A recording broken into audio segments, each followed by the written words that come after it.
विभूतियां, लेकिन सबके लिए संत तुकाराम जी की वाणी और ऊर्जा उतनी ही प्रेरणादायक रही है। यही तो संतों की वो महिमा है जिसके लिए नेति नेति कहा गया है। साथियों, तुकाराम जी के इस शिला मंदिर में प्रणाम करके अभी आषाढ़ में पंढरपुर की जी यात्रा भी शुरू होने वाली है। चाहे महाराष्ट्र में पंढरपुर यात्रा हो या उड़ीसा में भगवान जगन्नाथ जी की यात्रा, चाहे मथुरा में व्रज की परिक्रमा हो या काशी में पंचकोशी परिक्रमा, चाहे चार धाम यात्रा हो या चाहे फिर अमरनाथ जी की यात्रा, ये यात्राएं हमारी सामाजिक और आध्यात्मिक गतिशीलता के लिए ऊर्जा स्रोत की तरह है।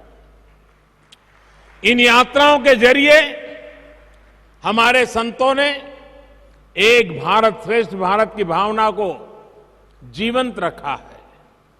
विविधताओं को जीते हुए भी भारत हजारों वर्षों से एक राष्ट्र के रूप में जागृत रहा है, क्योंकि ऐसी यात्राएं हमारी विविधताओं को जोड़ती रही है।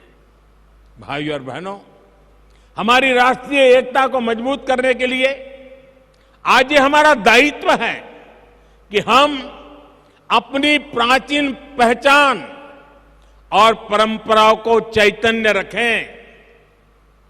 इसलिए आज जब आधुनिक टेक्नोलॉजी और इंफ्रास्ट्रक्चर भारत के विकास का पर्याय बन रहे हैं, तो हमें ये सुनिश्चित कर रहे हैं कि विकास और विरासत दोनों एक साथ साथ आगे बढ़े।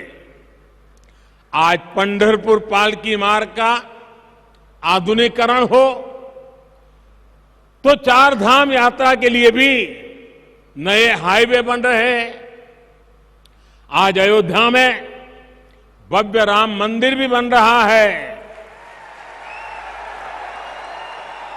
काशी विश्वनाथ धाम परिसर भी अपने नए स्वरूप में उपस्थित है और सोमनाथ जी में भी विकास के बड़े काम किए गए हैं।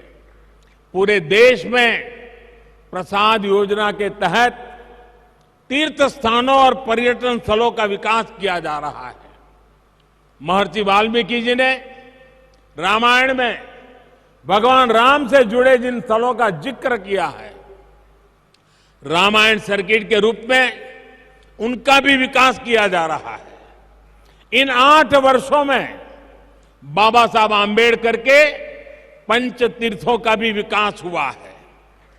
चाहे महू में बाबा साहेब की जन्मस्थली का विकास हो, लंदन में जहां रखकर वो पढ़ा करते थे उस घर को स्मारक में बदलना हो, मुंबई में चैत्य भूमि का काम हो, नागपुर में दीक्षा भूमि को अंतर्राष्ट्रीय स्तर पर विकसित करने की बात हो, दिल्ली में महापरिनिर्वाण स्थल पर मेमोरियल का निर्माण हो, ये पंचतीर्थ नई पीढ़ी को